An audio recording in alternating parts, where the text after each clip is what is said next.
Hey guys, welcome back to another video. Today I'm going to be discussing my scale of greatness regarding books. That's literally what it's called. But because I'm going to start doing book evaluations, I'm going to be reading books. Well, I already do that, but the books I'm going to read, I'm going to rate them on the scale for you guys and give you basically recommendations and let you know, like, here's what I thought about it, so that you guys just have that info in case you were interested in reading those books, or if you're just looking for something to read. I will also be taking recommendations, so if you want me to rate a book and I haven't read it, I will read it, and that's pretty much it.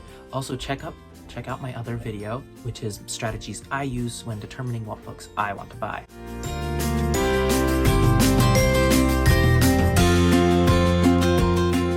Okay, sorry guys about the noise earlier. Roomba has been unveiled. It's gone on its maiden voyage. My mom got it for Christmas. Anyway, I think they named it Disco Roomba, like from Parks and Rec. This is like my 10th take. I'm a little tired. Anyway, I'm gonna be speaking quickly because I need to get through this fast, and I'm gonna be going down through my list from top to bottom. So number 1, wholly readable content without which my life would be incomplete. Now, this is the ultimate title that any book should strive to obtain because essentially it is perfection. It is a book that is so magical, that is so well balanced, has the right level of comedy, the perfect characters, the unique setting and original ideas, the well-wordedness that you have, if you've read. When it just feels right. Anyway, that has all of that in there. It's just so well done, so well put together that you just need it in your life. That is what this title is describing. It is necessity to you. So now an example of this would be like the Harry Potter series or Way of Kings. The Harry Potter series is more of a whole individual books. Like the first book, I wouldn't give any one wholly readable content without which my life would be incomplete, but as a whole they work together well enough to create just one of the most magical story that, yes, it has reached the title as a group. Then as Way of Kings, just each individual book is incredible. The humor is well balanced, the writing is all well worded, and you just love to read it. Philosophical questions, the characters are powerful, everything about the books are definitely original. Those are the 2 examples that I use for now. Lord of the Rings is also in there, but my second one, of course, is Divine Diction. And Divine Diction is going to be books like Witcher's Apprentice by John Flanagan. The series has a lot of likable, lovable characters that you just really, really enjoy reading about. The writing is really fun. It hits all categories well, and it's really, really, really well done, and I love it a lot, but it's just doesn't have all the aspects. It's just kind of not quite there, and it's hard to describe, but you definitely can sense it when you read the book. You can tell the difference. Another one that I really enjoyed recently that would qualify as Divine Diction would be Elantris. It wasn't quite as powerful as Brandon Sanderson's Way of Kings, but it was really, really well done. The ideas, once again, were incredibly original. They always are. It was humorous. The point is, very good books that make it into Divine Diction. Very, very good. Like, those are like 4 5-star books that get in there.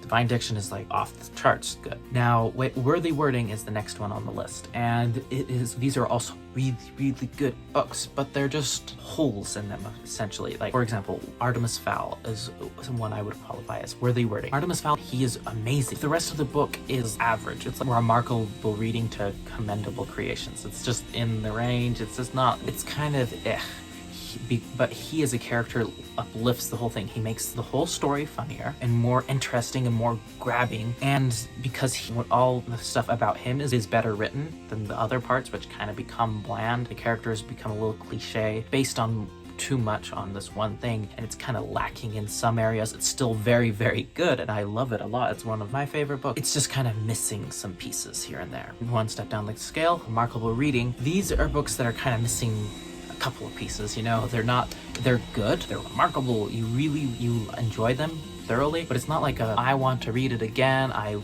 going to carry it around with me type of book.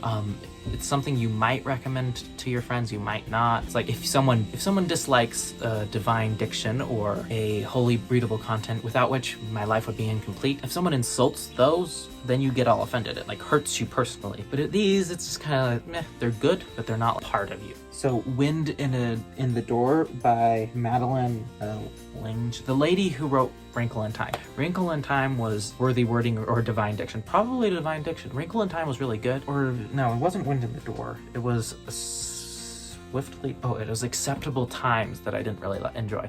It was good and it was well written, as all of her stuff is, but Acceptable Time was was missing a lot. It was kind of repetitive. It was like going over the same things that she did in the other books, and it wasn't necessary. She didn't need to write it. It was all part of the same world of Wrinkle in Time, and it didn't need to be there. It was just it was good, but it was just missing a lot of things that the other ones had that it didn't. So by contrast, it was just kind of a pretty good And then Commendable Reading, that's like where you like certain aspects, but you have neutral feelings completely. It's not like a meh, I like it. It's just kind of like I guess it's commendable, like it was worth the effort, good job. Someone else may like it. Personally, you're kind of indifferent to it. It's you may like it a little bit, or you may like parts of it.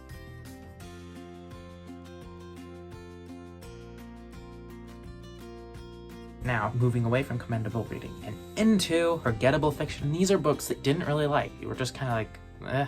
Like there were parts of them that were good, and it might be pretty well written, but you were bored by it. It didn't really catch your attention, and you just kind of disliked it. You may have like only read like halfway through it because it just kind of These are books that are forgettable. You're just kind of you don't have a deep dislike for them. You don't despise these books, but you're not overly fond of them, and so you just kind of forget that you ever read them. You block it that you wasted your time on such a boring endeavor. See, I'm not going to be able to remember them because nope, I can't remember any because, once again, these are just ones that are kind of like, meh. I'll find one that I still have here that I need to...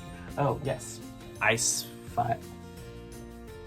Fire Within. I know a lot of people like these books, but it's like about clay dragons or something, and this dude, and he's like writing, and there's a squirrel, and I don't know, I read it all the way through, and I read the other books too, and even as I was reading them, I didn't know why I was reading them. I was just kind of like a little bored with them. It's like on the similar level to Commendable Reading, except just kind of, yeah.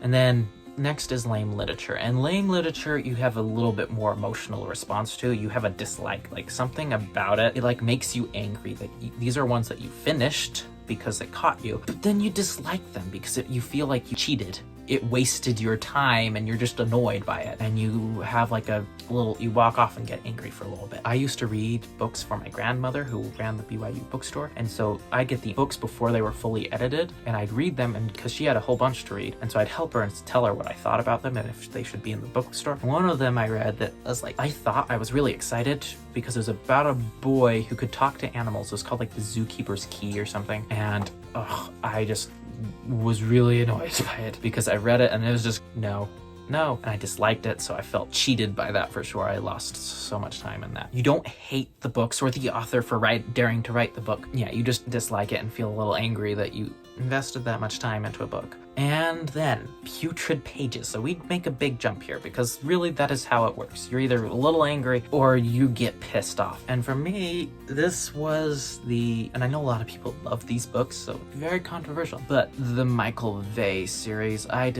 continued to read them because the strategy of the author was entirely based on cliffhangers. They weren't especially well written. There was an overusage of the word said, like Michael says this, or Austin says that. There were parts of it that I liked, but it was just, you always felt cheated after each one. So I truly hated it, but because of the cliffhangers that he would leave at the end of each book and after each chapter, I had continued to read it, and so I ended up in reading till like book 5 or 6. And then Cursed Evil That Dare Take the Form of Book is the last and final category. There are very few books that have entered this, and these are books that morally offend you. You are so disgusted by the message of the book and the writing of the book, like it's an insult to all other books that dared be created. These are the books that you want to harm. And there have been a few, not many, so it's just either terribly written, or there's something that just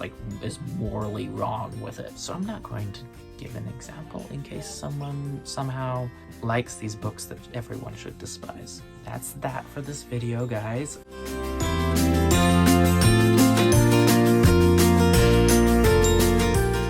Right, you guys made it through that video. Definitely stay around to watch and see what books get put in what categories. Give me recommendations on which books you want me to read and evaluate. As I said earlier, check out my other video, which is on the strategies of reading, check out, hit the like button if you liked, hit the subscribe button, hit the notification button so you get new notifications every time I make a new video. And as always, leave a comment below in addition to the one about which books I should be evaluating on what videos I should make, because I like to branch out. What are some new ones that I get to try, because I like to experiment and have fun with these different little things. Give me recommendations below. That's all for now.